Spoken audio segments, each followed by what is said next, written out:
Honorable Union Minister for Civil Aviation, Sri Kinjarapu Ram Mohan Naidu, Union Minister of State, Rural Development, Government of India, Pemmasani Chandrasekhar Garu, ex-minister, respected SP Velumani Garu, BJP Secretary, respected Amar Prasad Reddy Garu, BJP Executive Committee Member Balaji Uttam Ramswamy Garu. Today I came here to request all of you, first of all, national development, simultaneously state development also. You wanted to achieve, you have to strengthen the hands of Narendra Modi ji, then only this country will move from here to next level. That is my request for all of you. In Tamil Nadu, elections are very crucial.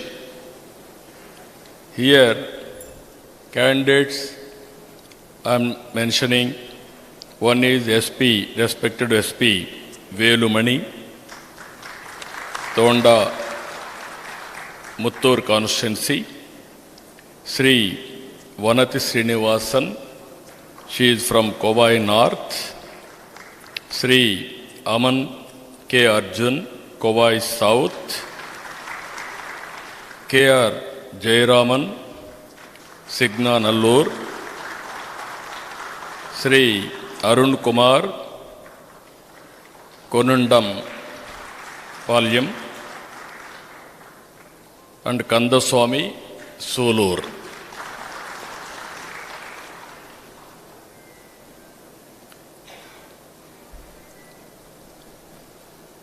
அனைவருக்கும் வணக்கம்.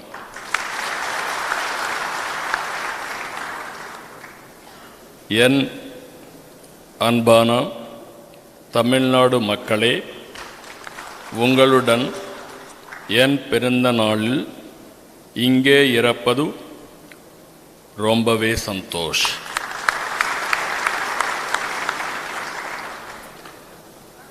மாற்றத்தை கொண்டு வர வேண்டும் என்ற ஆர்வம் உங்களிடம் தெரிகிறது. கவலை படாதீங்க, இன்னும் 15th days மட்டும்தான். తమిళ్ నేర్చుకోవాలని కానీ కొంత సమయం వల్ల నేర్చుకోలేకపోతున్నాం. నేను తమిళ్, ఇంగ్లీష్, కొంతవరకు తెలుగు కూడా మాట్లాడతాను. ఇక్కడ చాలామంది ఫాలో అవుతారు. తమిళనాడు అంటేనే ద్రవిడ సంస్కృతికి మూలం.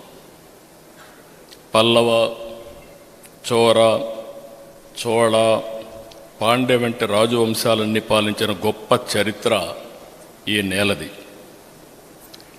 ఇక్కడ ఆచారాలు, అలవాట్లు ఎప్పటికీ ప్రత్యేకం. తమిళం అంటేనే అత్యంత ప్రాచీన భాషల్లో ఒకటి. మీ భాషాభిమానం గురించి ప్రపంచం మొత్తానికి తెలుసు. మీ అంతలా తల్లి భాషను ప్రేమించేవారు లేరనడంలో అతిశయోక్తి లేదు. మీరందరికీ ఆదర్శం. బ్రిటిష్ పాలనలోనే తమిళనాడు ఒక ప్రత్యేక స్థానం ఉంది. సౌత్ ఇండియా మొత్తం మెడ్రాస్ ప్రెసిడెన్సీ కేంద్రంగా, తర్వాతనే స్వాతంత్రం వచ్చిన తర్వాత మొట్టమొదటిసారి భాషా ప్రయుక్త రాష్ట్రాలకు పొట్టి శ్రీరాములు గారు ఇక్కడి నుంచే నాంది పలికిన విషయం కూడా మనం గుర్తుపెట్టుకోవాలి. అదే మరి ఒకప్పుడు సంపదకు కేంద్రం తమిళనాడు.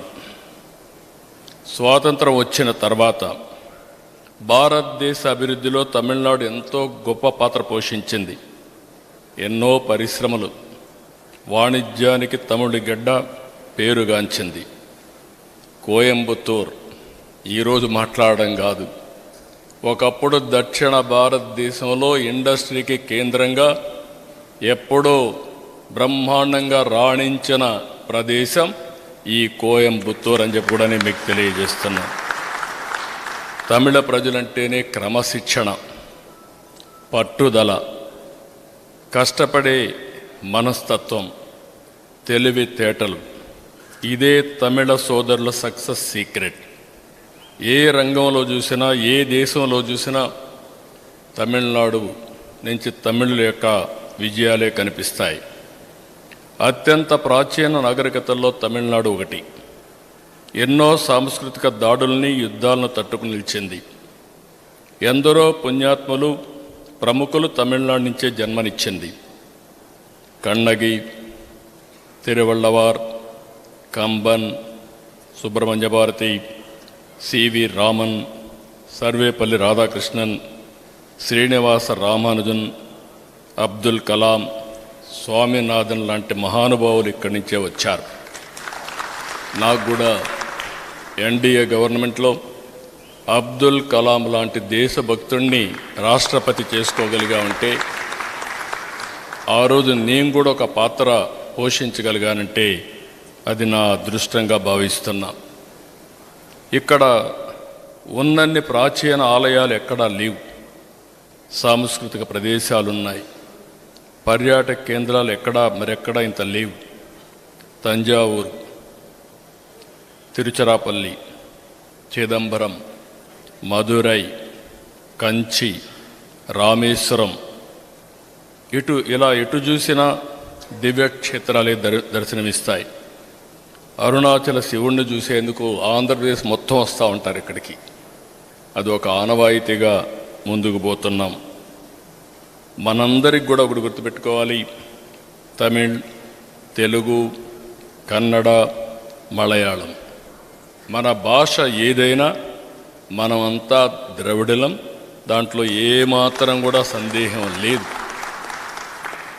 నేను ఈ ఐకమత్యాన్ని తేవడానికి ఎన్టీ రామారావు గారు ప్రారంభించినటువంటి కుప్పంలో ద్రవిడ యూనివర్సిటీనే ప్రారంభించాం.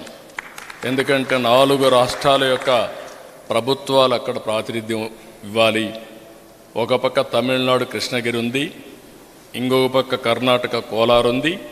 కేరళను కలుపుకొని మన సంస్కృతి సాంప్రదాయాల్ని కాపాడుకోవడానికి ద్రవిడ యూనివర్సిటీ కూడా స్టార్ట్ చేశాం. ఈరోజు ఒక్కసారి గతానికి వెళ్తే మద్రాస్ ప్రెసిడెన్సీ మనం అందరం కూడా కలిసి ఉన్నాం. 1953లో ఆంధ్ర రాష్ట్రంగా ఏర్పడిన తమిళనాడులో తెలుగు ప్రజలు ఎప్పుడూ మంచి సంబంధాలు కొనసాగుతున్నాయి. ఇక్కడే ఎన్టీ రామారావు గారు ఒక మహానాయకుడిగా ఈ గడ్డపైనే రాణించారు. ఆ తర్వాత మీరు చూస్తే ఇక్కడి నుంచే ఆంధ్రప్రదేశ్ రాష్ట్ర ముఖ్యమంత్రిగా, మహానాయకుడిగా కూడా ఎదిగే పరిస్థితికి వచ్చారు. ఎన్టీ రామారావు గారు, ఎంజీఆర్ చాలా దగ్గర స్నేహం ఉండేది. అలాంటి స్నేహంతో ఆ రోజు ముందుకు పోయారు. దాని ప్రమేయమే మీరు చూస్తే 1983 ఏప్రిల్ 27వ తేదీన ఎంజీఆర్, ఎన్టీఆర్ కలిసి మొత్తం తమిళనాడుకు నీళ్లు తీసుకురావడానికి తెలుగు గంగ ప్రారంభించారంటే అది 2 రాష్ట్రాల మధ్య ఉండే సత్సంబంధాలు. నా పెళ్ళి కూడా ఇక్కడే అయింది, తమిళనాడులోనే అయ్యింది, చెన్నైలోనే అయ్యింది. కాబట్టి సంబంధాలు మా కుటుంబానికి కానీ మాకు కానీ చాలా సన్నిహిత సంబంధాలు ఉన్నాయి.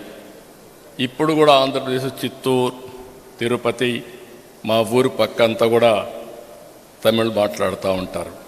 నా కాన్స్టిట్యున్సీలో కూడా మెజారిటీ తమిళే మాట్లాడతారని చెప్పి కూడా నేను మీకు తెలియజేస్తున్నా.